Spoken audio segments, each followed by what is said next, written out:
కామారెడ్డి జిల్లా నసరుల్లాబాద్ మండలం హాజీపూర్లో ఫోర్జరీ సంతకాల వ్యవహారం కలకలం రేపింది. గ్రామ పంచాయతీ స్టాంపులు ముద్రించి రసీదు తయారు చేసి పంచాయతీ కార్యదర్శి సంతకాన్ని ఫోర్జరీ చేసి 3 వ్యక్తులు ప్రైవేటు బ్యాంకుల్లో రుణాలు తీసుకున్నట్లు పంచాయతీ కార్యదర్శి పోలీస్ స్టేషన్లో ఫిర్యాదు చేసింది.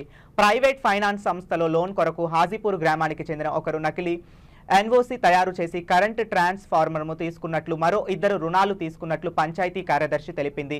నకిలీ పత్రాలతో ఓ ప్రైవేట్ ఫైనాన్స్ లో ఒకరు 4 లక్షలు మరొకరు 5 లక్షలు రుణము తీసుకున్నారు. సదరు వ్యక్తులు 2 నెలలుగా ఈఎంఐలు చెల్లించకపోవడంతో వసూలుకు వచ్చిన ప్రైవేట్ ఫైనాన్స్ సిబ్బందికి అసలు విషయం తెలిసింది. వారు వెంటనే గ్రామ పంచాయతీ కార్యదర్శి దృష్టికి తీసుకువెళ్లారు. ఈ వ్యవహారంపై పంచాయతీ కార్యదర్శి రజిత తన సంతకం ఫోర్జరీ అయినట్లు గుర్తించి పోలీసులకు ఫిర్యాదు చేశారు. పోలీసులు కేసు నమోదు చేసి దర్యాప్తు చేస్తున్నారు.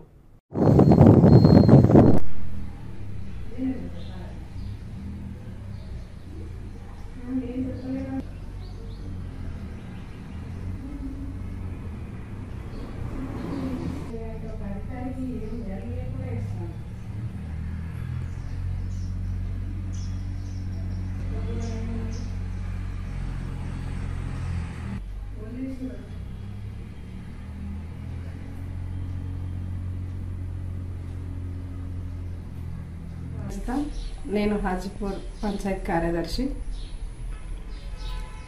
హాజీపూర్లో ఒక వ్యక్తి ఎన్ఓసి కొరకు కోళ్ళ ఫారం పెట్టింది. అయినా దానికోసం ఎన్ఓసి కొరకు జీపీకి వచ్చారు.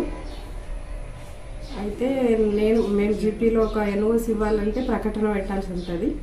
ప్రకటన పెట్టిన 15 రోజులకు ఎలాంటి అభ్యంతరాలు రాకపోతే మేము ఎన్ఓసి ఇస్తాం. ప్రకటన పెట్టినాక ఒక 2-3 డేస్ కాల్ చేసిండు ఇవ్వండి అని. అయితే నేను టైం పడుతుంది, మాకు ఒక 15 డేస్ తర్వాత మేము ఎన్ఓసి ఇస్తా అని చెప్పడం జరిగింది తనకి. అయితే ఒక 4 డేస్ తర్వాత మళ్ళీ నేను ఒక 2 డేస్ తర్వాత సార్కి కాల్ చేసిన, డౌట్ వచ్చి సార్కి కాల్ చేస్తే సార్ అన్నారు, మేడం మీరు జీపీ నుంచి ధృవీకరణ ఇవ్వడం జరిగింది కదా, నేను అది ప్రాసెస్ చేస్తున్నా అని చెప్తాను.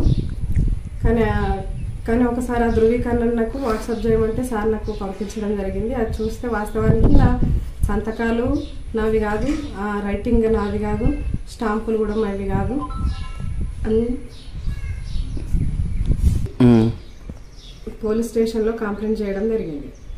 అటు ఫైనాన్స్ కంపెనీ వాళ్ళు లోన్ ఒక 6 నెలల క్రితం లోన్ ఇచ్చారంట వాళ్ళకి మా విలేజ్ నుంచి. కానీ వాళ్ళు మాకు మొన్న ఫ్రైడే రోజు వచ్చి జీపీకి వచ్చి ఆ పత్రాలను తీసుకొచ్చి చూపించడం జరిగింది.